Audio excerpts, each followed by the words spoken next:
All right, what is up, everybody? We are back with another edition of Everyday Hoops. Hope you guys are having a good one. We had NBA galore last night. All 30 teams in action, 15 games, 15 minutes apart, and we got some insane stuff. Got a lot of stuff to talk about here in today's video. Going to be recapping every single game, everything I saw from every game here in today's video. Thank you guys for the views on the videos and the shorts recently. I really appreciate it. If you do like the content around here, consider subscribing, like, turn notifications, do all stuff like that. I'd really appreciate it. It really helps out a lot. Join the membership. If you want to learn more about the membership, there's a video on my channel explaining all of it. You can go back and watch that. Link to my Twitters, all that stuff down in the description below. And yeah, don't waste any more of your time. Let's get right into it. Grab your food, grab your drink, all that stuff. This is going to be a very long video because we're going through every game. You know how in-depth I get sometimes. So to start the first game, we had the Bucks and the Cavaliers. Cavs win this one 116-104. They are 8-0. The Bucks dropped to 1-6. No Giannis in this Bucks game, which is very disappointing. And the Bucks gave him a good shot, though. I mean, the Cavs came out in the first quarter, put up 35 points. Donovan Mitchell and Darius Garland combined for 25 points in the first quarter. They shot 54% from the field, hit 5 threes, both of them combined. And yeah, the Bucks, Dame came out, hit 2 threes. The bench was productive in the first quarter. Cavs led. We go to the second quarter, the Cavs put it on them, put up 38 in that quarter. Darius Garland with 10. Evan Mobley gets involved with 10 points. Sam Merrill hit a couple threes off the bench. He has 8 points. Jared Allen has 8 points. And they shoot 5 or 6 from 3. They win the rebounding, the assists, everything like that. And all of a sudden, they have a kind of a lead at halftime. They have a 13-point lead at halftime. Darius Garland had 22 points in the first half. The Cavs have 5 players scoring double figures. And it's like, oh, man. You know, the Cavs are going to put them on them. Go to the third quarter, the Bucks flip the script. The Bucks put up 31 points in the third quarter. They shoot 52% from the field. Damian Lillard has 14 points. He starts getting involved. Bobby Portis has 10 rebounds. The Cavs shoot just 30% from the field in the third quarter, 4 for 11, their worst quarter of the season so far. And the Bucks come out good. The fourth quarter, Bucks come out with the same aggressiveness. Dame hits a couple shots. AJ Green hits 3 threes. Bobby Portis starting to get to the rim, starting to get buckets. The Cavs, Donovan Mitchell not being aggressive, no one on the bench hitting shots, and it's like, oh man, are the Bucks gonna give the Cavs their first L without Giannis? Like the Giannis-less Bucks, are they gonna do it? You know, but then Darius Garland gets into this game and takes over, hits a 3-pointer with about halfway through the quarter to make it a 5-point game, which is really much needed. And then Evan Mobley gets an and 1, 2-point game. Darius Garland makes a layup. All of a sudden, we're tied with 3 minutes left. The Bucks are on a 3-minute scoring drought. Then we get to the final few minutes. Darius Garland gets to the rim, gets like a fast break layup to go, you know, to make it a 2-point lead. Dame comes out his back-to-back huge shots. But then Garland makes another layup. Dame turns the ball over. He gets pressured at half court by, I think, Garland and Isaac Okoro, I want to say. And he steps on the half-court line, comes down. Darius Garland hits a nice step-back 3. And it'll make it a 2-point lead. Dame takes a questionable shot, takes a contested step-back 3, 35 seconds left. And they come down, and Jared Allen gets the layup on the Garland assist. And then the last play, Jared Allen blocks Damian Lillard at the rim, trying to get it easy too. And the Cavs win this game 116-114 after AJ Green hits like a full court shot at the buzzer that didn't really count. But yeah, Darius Garland, without Darius Garland, the Cavs do not win this game. 39 points, 8 assists, shot 15 for 22, 7 for 11 from 3, had 12 points in the fourth quarter. He was absolutely amazing. I mean, I've said it a little bit. He's had a pep in his step this season, and boy, did he have it last night. That might have been honestly maybe one of the best games of Darius Garland's career last night. I mean, the 3 ball was falling, 7 for 11 for 3. He's getting so many easy and open looks. Just was controlling the game all around. 8 assists to 2 turnovers. Find his teammates, you know, and then when they really needed him most, he came in and came through, getting to the rim, getting that little floater to go, and then that step back 3 that he hit to kind of give the Cavs a lead were just so cold, so pure. You know, and he really took over this game with Donovan Mitchell struggling. I mean, Donovan Mitchell only had 1 point after the Donovan Mitchell only had 1 point after the first quarter. He was 5 for 15. Donovan Mitchell was struggling in this game. The Cavs were reeling a little bit, but Darius Garland came in and saved the day. Evan Mobley had a good game, 17, 5, and 3 with 3 blocks. Jared Allen gave you 14, 15, and 6. Sam Merrill had 12 more points off the bench. The team shot 50% from the field, 46% from 3, hit 17 threes. You know, won the assist battle. I'm sorry. Yeah, they did win the assist battle, 28-21, forced 15 turnovers. Perfect Cavs game right there. Back-to-back games where the Cavs had their first kind of, you know, animosity of the season. You know, down 15 in the first quarter, coming back to win this game. They were down by like 8 at one point in the fourth quarter. We're kind of reeling, and they came back and won. So showing some animosity, showing some fight, showing some aggressiveness, showing like when the game when they're down, they don't fear. They don't get mad or sad. They just stick it out, and eventually they end up making the plays to win the game. And then for the Bucks, another tough loss. Dame gave you 36 points. Bobby Portis had 21 points and 18 boards. AJ Green hit 7 threes off the bench. Yeah, without Giannis, they still cannot get a win. They are 1-6. They are tied for the worst record in the NBA right now. And yeah, things just not looking good. Just had some bad execution late. A lot of turnovers. Dame had 8 turnovers in this game, and he almost had as many turnovers as the Cavs had as a team. You know, guys like Gary Trent, Tony Prince combined to shoot 1 for 8 with 7 points. They were not good. Brook Lopez missed a lot of easy threes. And yeah, just another tough game for the Milwaukee Bucks. They just could not get when they need the big plays to happen. They didn't make them happen, and that's been kind of the story of the season for them. Next, you have Warriors Wizards. The Warriors win this game 125-112. They go to 6-1. The Wizards fall to 2-4. Warriors came out with a good start, scoring 29 in the first. Steph came back in this game.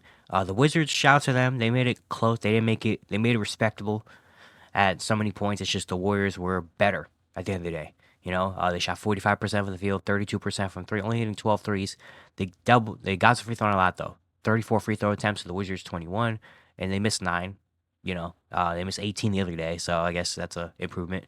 They dominated the glass 56-47. They had 16 offensive boards, doubled the amount of offensive rebounds that the Wizards had. You know, they had as many offensive rebounds from the bench as the Wizards had as a team. The Wizards had 8 as a team. The Warriors had 11 off their bench. Kevon Looney had 5 offensive boards, 3 for Jonathan Kuminga, and a couple others. Assists was tied actually 29-29. They forced 10 turnovers. They only had 7 turnovers as a team. So yeah, great win from them. Steph in his first game back, 24, 6 assists, shot 7 for 15.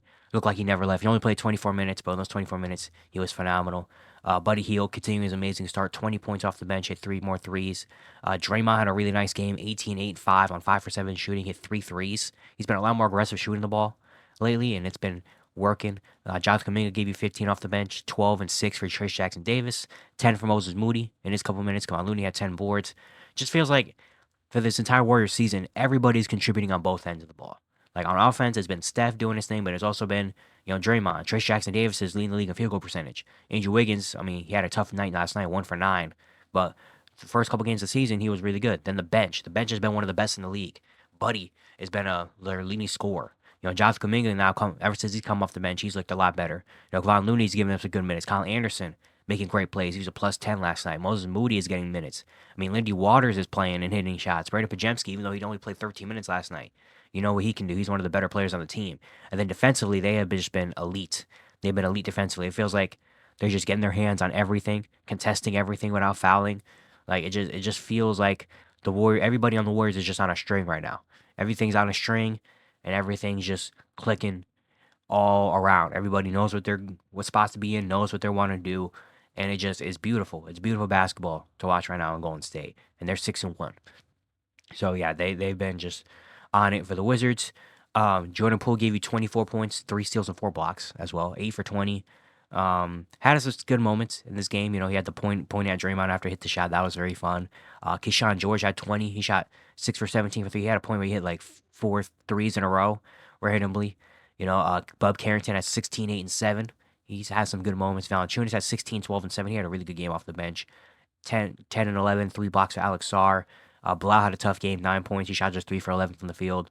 But yeah, had some good moments for the Wizards. You saw some of the young guys hit some big shots, but it was just, they could not really stop the Warriors at all.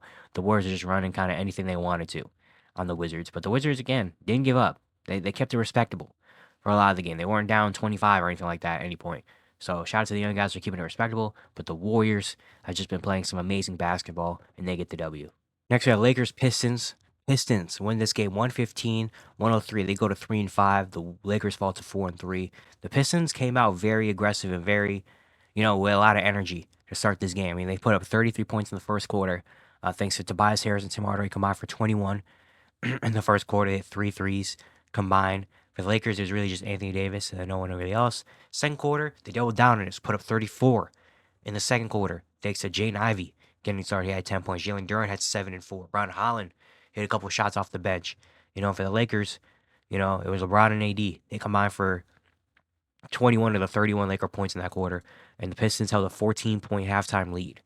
And I kept watching this game because I was like, man, Lakers are gonna make a comeback at some point, right? They did in the third. Outscored them 24-16. Anthony Davis had 8 points. Austin Reeves hit a couple threes. D'Lo hit a couple threes. The Pistons shot just 22%. They were 5 for 22 in the third quarter, and I was like, all right, making a game out of this. We get to the fourth quarter, and after everybody thought the Lakers were gonna prevail in the fourth quarter, the Pistons come out good. The Pistons come out on an 8-3 start to the quarter, taking an 11-point lead, and it's like, oh shoot, thanks to Jaden Ivey, Tobias, Cade hit a shot, and it was like, man, are the Lakers really gonna lose this game? And then AD and LeBron were missing easy ones, offensive fouls. Austin Reeves getting technical fouls because he didn't get the call. Ron Holland came in the game and made some energy plays happen. Anthony Davis was hurt in this game as well. He got kind of was limping a lot around the court, but he did finish the game out. And yeah, just the Lakers just missed a lot of threes, missed a lot of shots, couldn't really make anything happen. And then the last couple of possessions, Cade Cunningham hits a shot, hits a free throw, finds Jaden Ivey for a wide open three, then finds Jaden Ivey for a little floater layup. Then Cade gets to the rim and gets his own layup, and that seals his game. The Pistons end on a really nice run, and they get a W, back-to-back wins. Their Pistons are on a win streak, and they closed out a game. That is not something you could have said at all coming into tonight, but they did that. Detroit shot 47% from the field. Both teams shot bad from three. The Pistons were 8 for 34. Lakers were 9 for 25. The Pistons only missed 5 free throws. Lakers missed 7 free throws. The Pistons dominated the rebounding battle, 55-37, 17 offensive rebounds. Jalen Duren had 8 offensive rebounds, 14 boards. Cade Cunningham had 11 boards. Isaiah Stewart had 9 boards off the bench. Tobias Harris had 7 rebounds. Everybody that played got at least multiple rebounds besides Tim Hardaway Jr.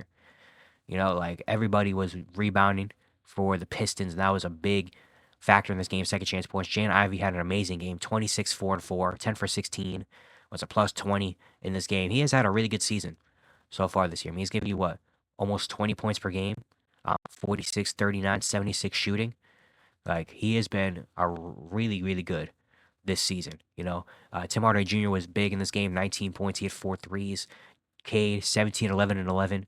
He had a tough first half of the game. I think he had what?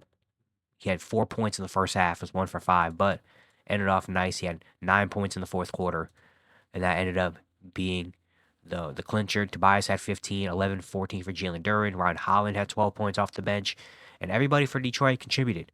I just feel like they were a step above the Lakers. Everybody was contributing. They closed out a game thanks to Cade Cunningham and Jaden Ivey hitting shots. Jalen Duren, this is the Jalen Duren you want to see, double machine. Tim Hardaway and Tobias Harris doing what they need to do, knocking down shots when the team needed to, and they ended up getting the W. For the Lakers, just a really tough loss for the Lakers after a 3-0 start. They're 1-3 since. Just feels like this game in particular, they were a step behind the Pistons. Every loose ball, every extra possession, it just felt like the Pistons were getting it, and the Lakers were kind of slow to it. 37, 9 and 4 for Anthony Davis. He did as much as he could. Braun had 28 and 11, 17 for Austin Reeves. And then no one else can really contribute. D'Lo was 4-14. Rui Hachimura feel like a non-factor in this game. The bench had 10 points combined. The Lakers bench had 10 points as a team. Ron Holland had 12 points by himself for the Pistons. That's also a big factor in this game. Where Gabe Vincent played 17 minutes and got a steal and a turnover.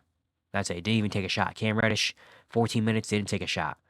Jackson Hayes was 2 for 5. Dalton Connect was 2 for 2. Max Christie was 0 for 2 in 4 minutes that he played. The bench just was not a factor at all.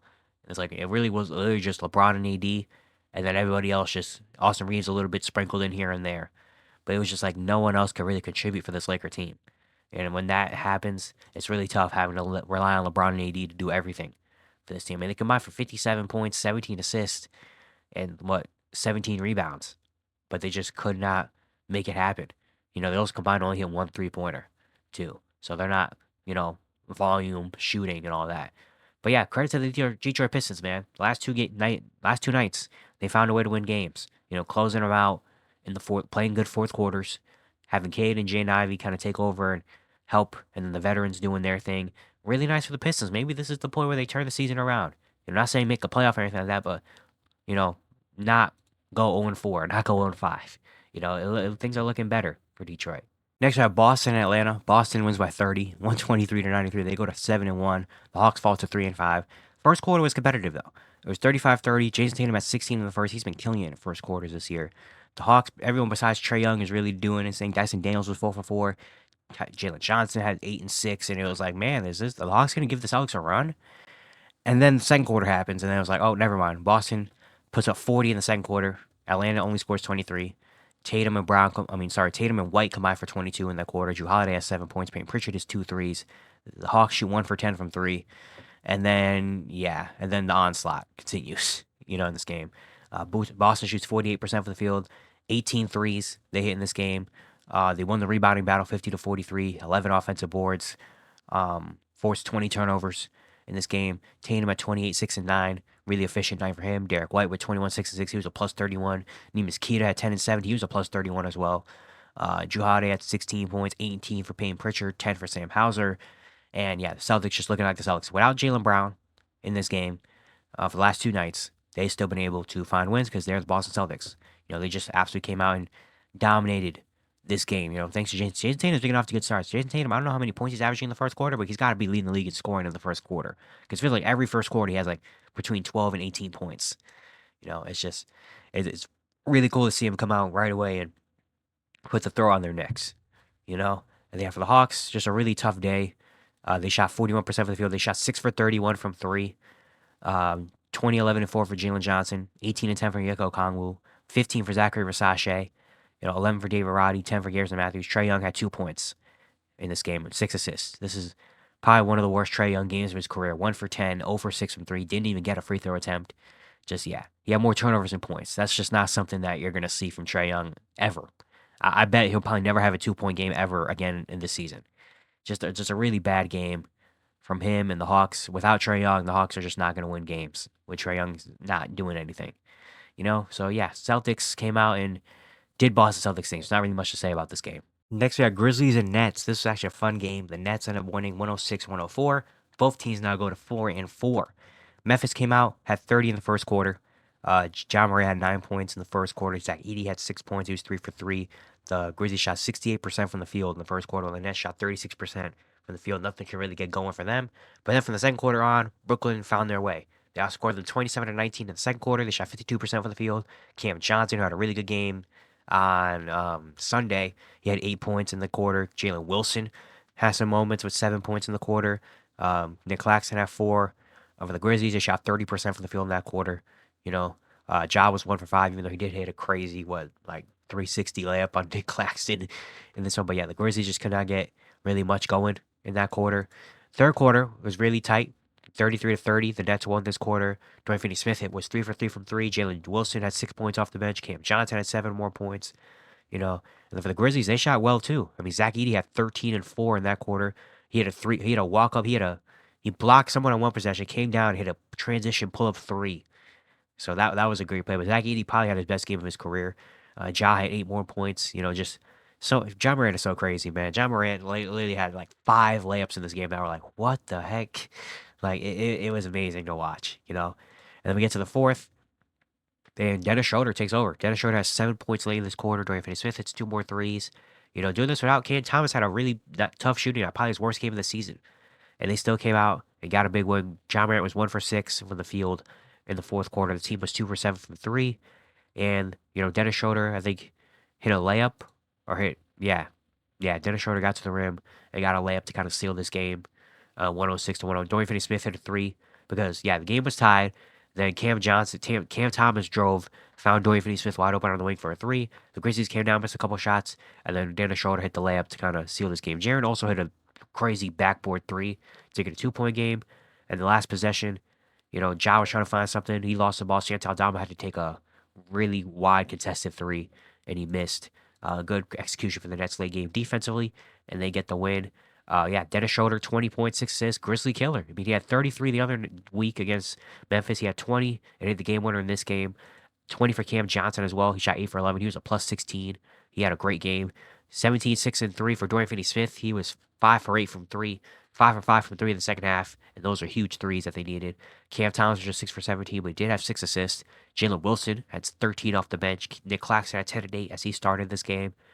Yeah, just great execution for the Nets down the stretch. They hit 13 threes in this game, only missed 5 free throws. Even though they lost the rebounding battle, the assist battle, like they still were able to get the win just because they hit shots when they needed to, and they made defensive stops when they needed to. The Nets have been a competent team, man. They're 4-4.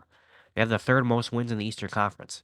Like that's just not something you would expect. But this Nets team comes out, they somehow get it done, man. I mean, Dennis Schroeder and Cam Thomas has been a great backcourt this year. Then we added in Cam Johnson starting to play well. Dorian Finney-Smith can have a game where he knocks down 5 threes. Nick Claxton has been a solid interior, you know, interior guy. Like this starting five has been really good for the Nets. For the Grizzlies, a tough loss for them. Ja had 25, 5, and 9, 25, 12, and 4 blocks for Zach Edey. He had his best game of his career. But yeah, Jaren 15. Just didn't really get much from that bench group that has been so good. Jalen Wells was 0 for 5 from 3. Santi Aldama was 0 for 6 from 3. Jake LaRavia had 6 points. Brandon Clark, 2 points. Jay Huff only played 8 minutes. Scotty had a solid game, 14 points. He did have 5 fouls, though. But yeah, I mean, they shot 26% from 3, 8 for 30 from 3. And Jalen Wells, Santi Aldama, like Jake LaRavia combined to shoot 1 for 14 from 3. So the others not being able to knock down threes is really tough for the Grizzlies. They need their others to really come out and do their thing. But got impressive performance. Zach Edey again. He also only missed 1 shot. Zach Edey did this game. So yeah, maybe this could be trending upward for Zach Edey. If he could do things like this on a regular basis, then no one's gonna be able to stop him. Ja Morant has so many times he just throws the ball up in the paint, and Zach Edey's just there and he gets it. Like it's just crazy to watch Zach Edey on the court with Ja Morant. But yeah, shout out to the Brooklyn Nets, man. They've been a very competent team. They're 500. Next, we have Kings and Heat. This was another very, very good game. First quarter was very tight, 25-22 Heat lead. Tyler Hero hit 4 threes in the first quarter. He had 13 points, but both teams did not shoot the ball super, super well. Go to the second quarter, Miami wins that quarter 36-26. Pelle Larsson, their second round pick, 12 points in the second quarter, is 3 for 3 from 3. He was really good in this game. He even closed out this game too. Duncan Robinson hit 2 threes. The team hit 6 threes, shot 57% from the field, while the Kings shot just 47%, 22% from 3. DeMar had 11, but besides that, no one else really contributed, and the Heat had a pretty solid 13-point lead at halftime. We go to the third, and the script flips. Yeah, I said that right. Script flips. Sacramento outscores Miami 37-17 in the third quarter. They shoot 68% from the field. De'Aaron has 16 in the quarter. Keegan has 7. Domantas Sabonis has 8 boards and 5 assists. Everybody gets involved. The Heat shoot just 30%. They're 1 for 8 from 3. And all of a sudden, the Kings have a lead. We go to the fourth quarter, and it gets very, very, back and forth. It gets very back and forth. Tyler Hero hit a couple shots. Tyler Hero had a good run in this game where he hit back-to-back shots and one to tie the game and take the lead, 95-94. Terry Rozier hit a big three-pointer on the wing. 2 threes, actually, in this fourth quarter, that were huge. Jimmy hit a 3. The Sabonis came down to layup. Rozier hit a 3-pointer, to make it a 5-point lead for Miami.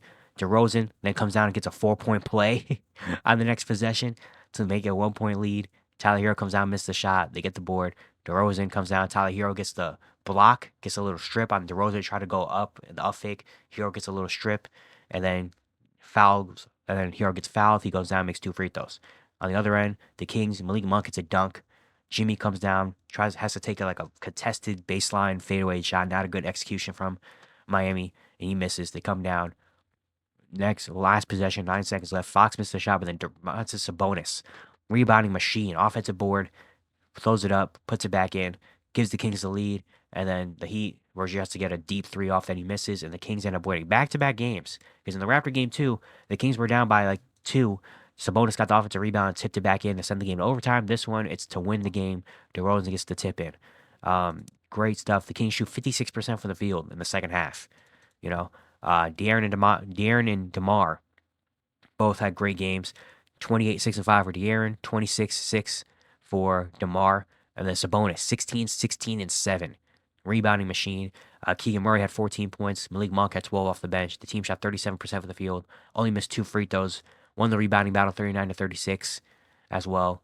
Just a great game for the Kings, and that's why you have these guys. I mean, De'Aaron with that third quarter, DeMar in the fourth quarter hitting big shots, and Sabonis with the tip in. Really nice for them. And the Kings did something that they haven't really done in previous close games, which they got stops when they needed to. When they needed to get stops, they got the stops. They got the stop on Jimmy Butler. That was huge. And then they come down and get the winner. For the Heat, a very tough loss. Tyler Hero had a great game, 27, 6, and 3. Jimmy also had 27, 16, 8, and 5, 3 steals, 4 blocks for Bam. Pelle Larsson gave you 13 off the bench. Terry Rozier hit 3 threes. Hit 2 threes in the fourth quarter that were huge. You shoot 41% from 3. Yet, you can't win this game because Domantas Sabonis gets an offensive rebound. You know, it's just really, really tough. Late game execution was not amazing for the Heat. I mean, again, that Jimmy Butler shot was just it was a really tough shot. It was a really tough shot. Bam also, did Bam take a shot in the fourth quarter? He was 1 for 2, but I don't remember Bam really getting the ball at all. It was really just kind of Tyler Hero working or Jimmy Butler working. It wasn't really anybody else really getting involved, at least if I remember. But the Kings got a clutch time win, which is really good. They're now 4-3. The Heat are 3-3. Next, we have Jazz and Bulls. The Jazz get their first win of the season. There will be no 0-82 team. Jazz win 135-126. They are 1-6. The Bulls fall to 3-4. This was a wild game. I mean, the Jazz did not have Jordan Clarkson, Larry Marketing. The Bulls did not have Zach LaVine in this one. It was not a very exciting, at least a game I thought was going to be exciting at all. But it turned out to be solid. Jazz put up 30 points in the first quarter, shot 57%. 4 for 8 from 3. John Collins was amazing this entire game. He had 7 points early in the first quarter. I would assume he had 10 early in the first quarter for the Bulls. We get to the second quarter, the Jazz expand the lead. They win that quarter 32-26. Keontae George has 7 points in the quarter. Colin Sexton has 6 points in the quarter. Cody Williams has 5. Patty Mills has 6. The Bulls shoot 37% from the field. Vucevic has 13, but no one else can really do much. And the Jazz had a lead. They were up 9 at halftime. And it was like, man, are the Jazz going to get their first win of the season? Third quarter was wild. The Bulls put up 40 points in the third quarter. Kobe White has 15 points. He hits 3 threes. I would assume Vucevic have 6. For the Jazz, they do well too. I mean, the Bulls shot 73%. They only missed 5 shots in the quarter, while the Jazz shot 52%. John Collins had 11 more points. Keontae George got it going. He had 9 points in the quarter. And it was like, man, what's going to happen? We get to the fourth quarter. Colin Sexton takes over. He has 14 points in the fourth quarter. Keontae George has 12 points in the quarter. John Collins has 8 points. And the Bulls shoot 3 for 9 from 3.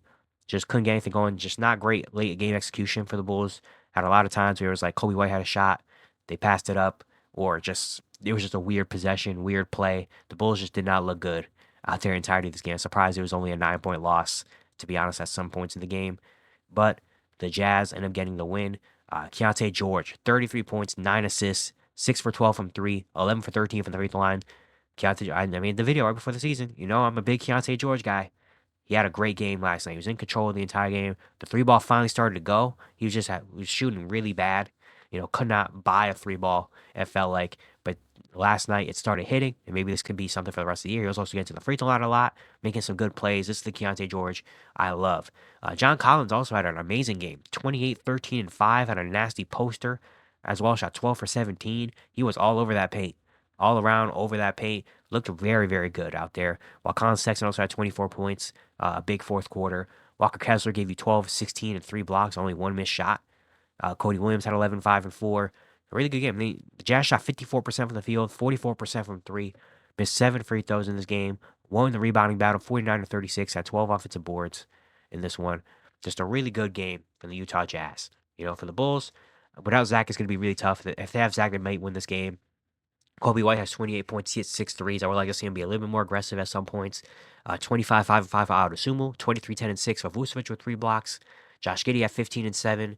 13 for Patrick Williams. 10 for Taylor and Tucker in this one. But yeah, the Bulls, I don't know. The stats kind of lie. I feel like the Bulls did not have this good of a game when you look at statistically. I just felt like the Jazz were just winning every possession. They were hitting the shots that the Bulls weren't hitting. The Bulls had some weird late game execution, weird passes, weird turnovers at inopportune times. But the Jazz, they get their first win, man. Shout out to Utah. They're not going to go 0-82. They're not going to go 0-82 this year. That's a big W. Next, we have Knicks and Rockets. The Rockets win this game 109-97. They are 4-3. The Knicks are 3-3. The Rockets came out great to start this game, put up 31 in the first quarter. Fred VanVleet, who's been struggling to shoot all season, came out and scored 14 in the first quarter. They shot 50% from the field. Alperen Sengun also had 6 points. The Knicks just tough. Just didn't really feel like they were all the way in it. It just felt like some shots were missing. They weren't taking a lot of shots that they should have took, especially threes. And the Rockets got off to a really good start, even though the Knicks did keep it close, though. The Knicks, a veteran team, they kept it close. OG had a really good second quarter. Jalen Brunson had 7 points. Josh Hart had 6 points against the free throw line. The Rockets were solid. They shot 45%. Almost everybody scored. But the Knicks, kept it close. It was only a 5-point game at halftime, even though it felt like the Rockets were dominating the Knicks. Gets to the third, it's a very low-scoring quarter for both teams. The Rockets shot 42%. They had 20 points in the quarter. Fred VanVleet had 5. Dylan Brooks had 5. The Knicks shot 26%, had 19 in the quarter. It was really Jalen Brunson, the Jalen Brunson show. Cat also had 10 boards in that quarter. Go to the fourth, and the Rockets close out a game. Alperen Sengun was big in that fourth quarter. No one could really stop him on New York. Sengun was getting to the rim and getting buckets. He had 10 points in the fourth quarter. Men Thompson came off the bench, had 6 points and 3 rebounds in that quarter. And then Jalen Green, 8 points. He had 2 big threes. He had 1 3, the dagger 3, was a step back over 2 people when he could have found Fred VanVleet, just like he did in the San Antonio game, but he made it. And the Knicks, just tough execution. Jalen Brunson was 1 for 6 in the fourth quarter. Cat only took 2 shots in the fourth quarter. Mikal Bridges led the team in shots in the fourth quarter. Just not really something you really want for the Knicks. And the Rockets end up winning this game. Alperen Sengun, 25, 14, 5, and 4 blocks. 11 15 shooting. I mean, that's an amazing game for Sengun. 19 for Fred VanVleet. Maybe this can get a shot going. 15 for Jalen Green. Didn't shoot the ball well, but when he did hit shots, there were 2 big threes that they really needed. 13 for Dylan Brooks. Amen Thompson with 12 and 9 off the bench. I love Amen Thompson, man. Just does so many great things. Defensively, he's going to be really good. Offensively, just always around the rim, always making an impact play. It feels like, Tari Eason also does that. He had 7 and 5. He was a +9 in this game. But yeah, the Rockets, both teams shot bad from 3. The Rockets were just 8 for 33 from 3, but they did only miss 3 free throws. They won the rebounding battle, 50-39, won the assist battle, and just hit the big shots we needed to, and closed out and executed in the fourth quarter, which is not something the Rockets have done so far this season. They've lost a couple games because they couldn't execute in the fourth quarter, and they do in this game, especially against a really good Knicks team. That says a lot about the maturity and the growth of this young team. And I'm very excited to watch this team throughout the rest of the year. They're over 500. They're 4-3. Some really good things. For the Knicks, they need Cat to be more aggressive in terms of threes. He only took 2 threes in this game. He had 17 and 19. But I don't know. It didn't feel like a 17 and 19, that big type of game for Karl-Anthony Towns. I feel like he needs to be a lot more aggressive. Jalen Brunson had a tough shooting night, 9 for 24. And yeah, the bench didn't provide anything at all. They only had 3 players come off their bench at all, either way. But those guys, they come out for 3 bench points. Miles McBride was over 9. Like, just a tough game from that.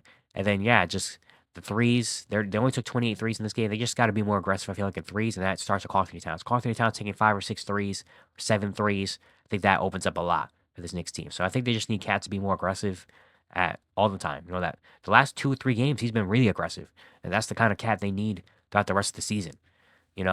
But credit to the Houston Rockets. Great win. Great execution late in the fourth quarter, and this young team is growing before our eyes. Next, we had Hornets and Timberwolves. Timberwolves win this game 114-93. They're 4-3. The Hornets are 2-5. First quarter was really tight, 24-24 all. I was actually really excited to watch this game. And then we get to the second, and Minnesota says, all right, we're taking this one. I scored them 33-21. They shot 48% from the field. Everybody got contributed except for Jaden McDaniels, I guess. But Ant had 6 points in the quarter. Mike Conley had 2 threes. Naz Reid had 6 and 5.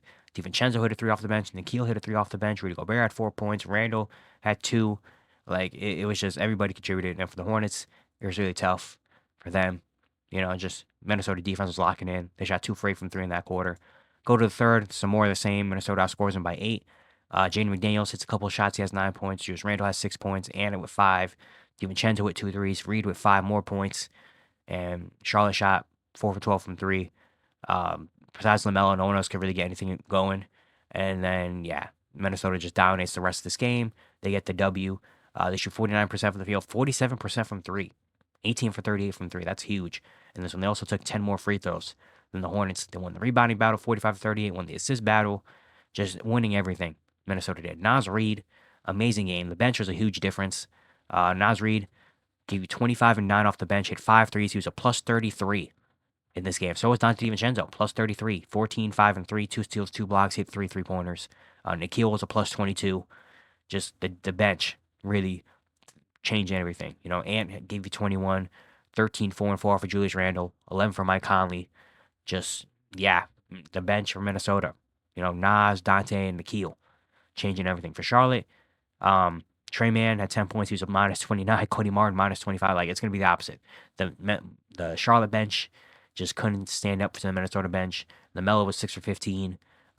Miles Bridges 4 for 13. Brandon Miller 3 for 10. You know, your top three players shooting under 40% from the field, just not really going to cut it. You know, especially against this Minnesota team that has the bench that can do what the bench does, what the bench did last night. So yeah, tough loss for Charlotte. They've been kind of sliding a little bit, but they are playing against really good teams. Boston twice and Minnesota. So yeah, Timberwolves are back over 500. They're 4-3.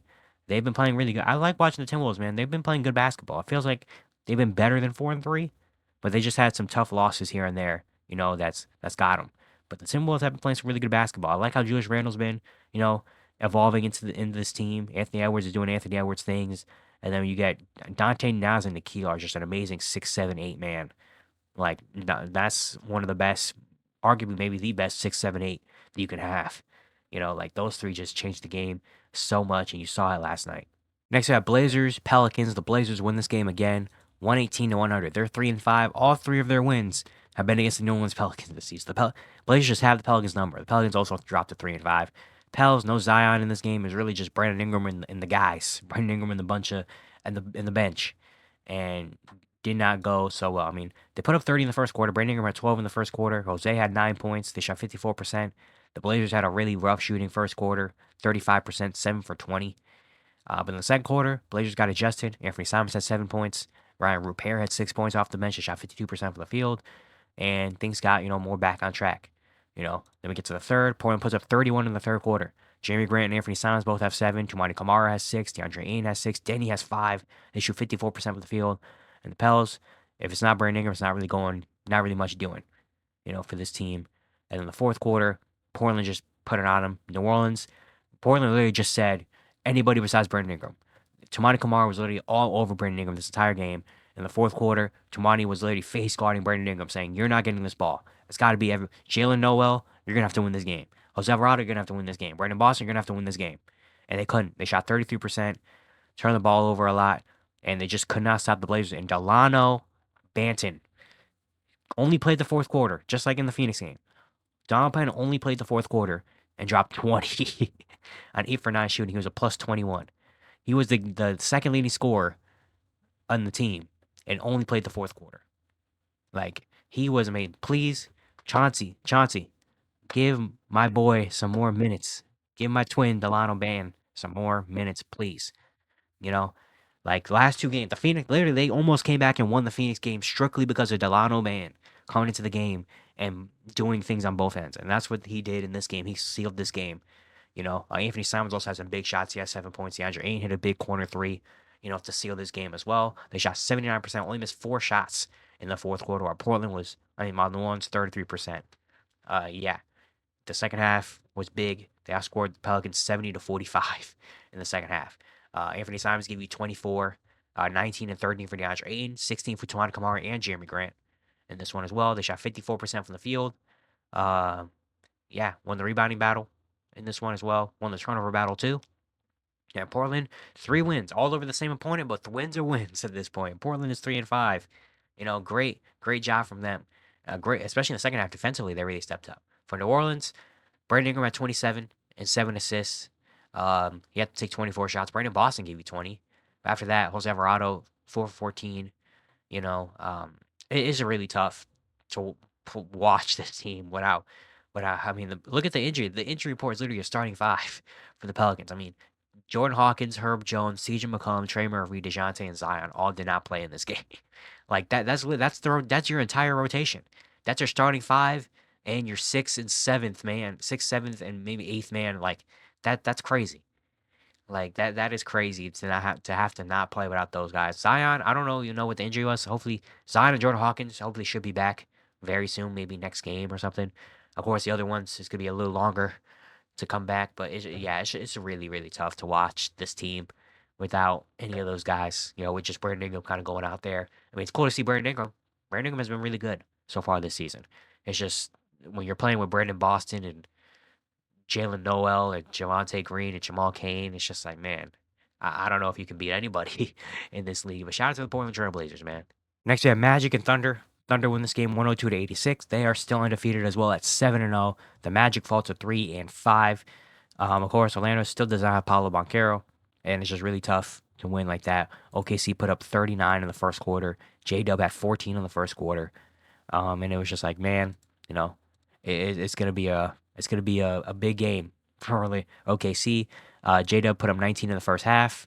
Chahongo also had 11. Shea had 9 and 7 assists. And yeah, they were up 17 at halftime. Third quarter, they put up 26 more points. Isaiah Joe hits 3 threes. Shea has 6. And it's like, yeah, all right. Shout out to the Magic making this at least respectable. Jalen Suggs had 10 in the fourth quarter. They made it. I mean, they didn't lose by 20. I mean, they lost by 16. But yeah, J-Dub 23 and 4, 3 steals. Shea 21, 6 and 9, 14 for Chet, 14 and 9 for Chet.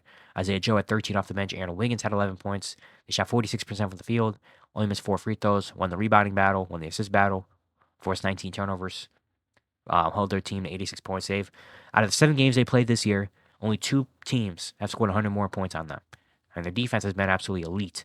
And that's really what's been carrying them to the 7-0 victory. But of course, the offense, we know what the kind of weapons they have on the offensive end. But yeah, Orlando was just really tough. I mean, Orlando shot 35% from the field. They're 5-34 from 3. It's really, really hard without Paolo out there, man. It is really hard without Paolo out there. Yeah, there's not really much to say about this game. I mean, Orlando is really depleted, and they just have to find something and make do without Paolo out there. And OKC is just really, really good on both ends, you know. Yeah, I don't really know what to say about this game. Like I saw this on the schedule and I was like, yeah, OKC's probably gonna blow them out. Then I saw the second quarter, I was like, yep, OKC's gonna blow them out. You know, there's not really many notes on this game. Next, got Pacers, Mavericks. Pacers win 134-127. They go to 3-4. Mavericks are 4-3. Indiana, this looked like the Indiana Pacers that I know. The fast-paced, high-scoring, high offense, high-octane powered Indiana Pacers. This is the team. They put up 36 in the first quarter. Miles Turner had 11. Pascal had 9. The Mavericks, besides Luka, no one else really do much. I mean, Najee Marshall had a really good game. But yeah, get to the second. Dallas hits a little bit more shots. You know, Kyrie starts getting involved. Clay hits a 3. And it's like, all right, Indiana only shoots 1 for 10 from 3 in the second quarter. We go to the third. That's high scoring. Dallas won the quarter 36-33. Luka had 10 in the quarter. Kyrie, Clay, Daniel Gafford all had 6. Miles Turner had 13 in the quarter. Tyrese had 10 and 5. He took 6 shots, 4 for 6. And then we get to the fourth. Indiana closes this game out. Bending Mathurin has 11 in the fourth quarter. Pascal has 6. Tyrese hits a couple big shots in the mid-range. You know, Obi Toppin has 6 points. And then for Dallas, Kyrie had 11. Luka only was 2 for 5. In Indiana, honestly, Dallas didn't even play a bad fourth quarter or anything like that. It's just they could not get stops. Indiana was just running all over them. Indiana was running, gunning. You know, everybody was a threat to score and threat to shoot. And that's the Indiana Pacers that we know. And they end up winning this game. Pacers shot 56% from the field, 40% from 3. Did miss 7 free throws. They won the rebounding battle 46-38. Won the assist battle 30-29. Yeah. Miles Turner, 30 and 11 on 10 for 17 shooting. Tyrese Halliburton, 25, 12 assists, 10 for 16. This is the Tyrese that we need. This is the Tyrese that they need. Well, when he's hitting shots, he hit 8 shots that were not threes in this game. He took 8 shots that weren't threes. You know, take out the 3-point shooting, he was 8 for 8. So, like, no. Tyrese, there you go. You got it. 23, 6 and 4 for Pascal, 16 for Bending Mathurin, 11 for Andrew Nembhard, 12 for T.J. McConnell, 11 for Obi Toppin. This is the Indiana Pacers that we know. Everybody was aggressive. Everybody was running. Everybody was doing everything. Tyrese was being the engine. He was scoring and facilitating, which opened up everything else. Miles Turner was hitting threes, getting to the mid-range. Pascal was hitting shots. Bending Mathurin was doing Bending Mathurin things. Everybody was a threat.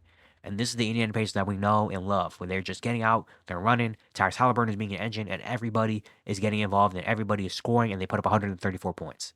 You know, this is the Indiana Pacers that we know. For Dallas, I mean, they didn't really play a necessarily bad game to me. You know, like Luka had 34, 7 and 15. Kyrie gave you 27. Clay gave you 16. Najee Marshall had 25 and 6. 14 for Spencer Dinwiddie. You know, PJ Washington had a really rough game. He was 3 for 11, 0 for 5 from 3. He had a wide open corner 3 late that was just airmailed, and I was like, yeah, okay. I mean, they didn't have Derek Lively in this game, which was really, really tough. You know, but Like the Pacers, Mavericks didn't play a bad game. It's just they could not outrun the Indiana Pacers. They could not. Every time the Mavericks scored, the Pacers were running back and getting an easy shot, and they just could not get back in transition. And when the Pacers are doing that, you're not going to be able to stop them, because when Indiana's doing that, everybody getting involved and they're running and getting easy buckets. It's just like, man, they you unlock them. You unlock them. So yeah, a really good win for the Indiana Pacers, and maybe this game can get them back going on track and being the Indiana Pacers that we know. Next, we have Raptors and Nuggets. The Nuggets win this game 121-119. They're 4-3. The Raptors fall to 2-6. Raptors had control for most of this game, though. I mean, they put up 37 in the first quarter. Jakob Porto had 11 and 4. Grady Dick had 9 in the quarter. They shot 48%. Nuggets did shoot 58%, but they just couldn't get stops. We get to the second, and it's close, 27-25. The Raptors, they're holding a 5-point lead at halftime. Grady Dick had 16 in the first half. Porto had 13. Davion Mitchell had 10 in the first half. And then for Denver, Aaron Gordon only played 4 minutes in this game. Had to be taken out. Westbrook got 13 in the first half. He had a really good game. Third quarter was really tight, really close. We get to the fourth, and Toronto had a good start. Toronto had a good start. Jakob Porto was in the game, doing his thing. RJ hit a 3-pointer that was big, and it was like, yeah, here we go. Jakob Porto fouls out at some point throughout this game. He had 3 fouls in the fourth quarter, and the Nuggets take over. With Jokic not really having to do much. Julian Strawther and Payne Watson were huge in this game. Julian Strawther had a block, or tried to get a block on one end, and then he got to the free throw line a lot and hit a big layup in this game. And Payne Watson hit a huge corner 3, to kind of separate this game. Toronto shot 50%, 1 for 7 from 3 in the fourth quarter. They had a couple turnovers, 7 turnovers in the quarter late, 4 for RJ, 3 for Grady Dick. Those two were trying to get to the basket, trying to get a bucket, but those two, they combined to shoot 2 for 7 in the fourth quarter. And those two just could not get anything going. When those two aren't getting anything going, no one else really going to do much for the Raptors. And the Nuggets executed, shot 56% late in the fourth quarter. Also a 13 for 16 from the free throw line in the fourth quarter. 3 players took 4 free throws for the Nuggets in the fourth quarter. So getting to the free throw line, the young guys, Payne Watson and Julian Strawther, both making plays happen. And the Nuggets steal a win here. Jokic 28, 14, and 13. Russell Westbrook 21, 6, and 6 on 6 for 10 shooting. A great game from Russ. 19 and 9 for Michael Porter Jr., 17 for Christian Brown, and then Payne Watson and Julian Strawther combined for 29 points. When you get that, that's going to be huge. Nuggets shot 49% for the field, took 20 more free throws than the Raptors. There were 38 free throw attempts, the Raptors 18. Won the rebounding battle as well, 44-41. And yeah, when you have Jokic on your team, and then we got Westbrook having 20, 2 players combined for 29 off the bench for your team, it's like, man, the Nuggets really came in and stole this win. But Toronto's been playing impressively, man.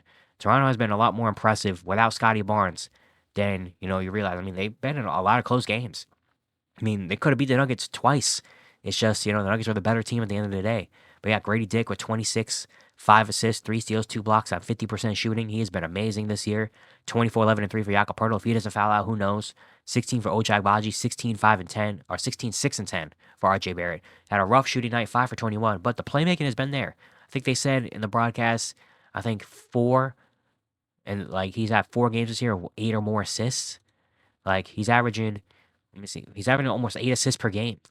26, 6, and 8. That's amazing stats for RJ Barrett. He's been playmaking a lot. David Mitchell had 13, 8 assists. But yeah, the Nuggets were just the better team at the end of the day. The young guys, shout out to Watson and Strawther and Westbrook for contributing late in this fourth quarter. Not having Jokic. Jokic didn't need to drop 40 tonight for them to win. And yeah, they're above 500 now. Next, we have Sixers, Suns. The Suns steal this one. 118, 116. They're 6-1. Philly is 1-5. Paul George made his debut, his Sixer debut, last night.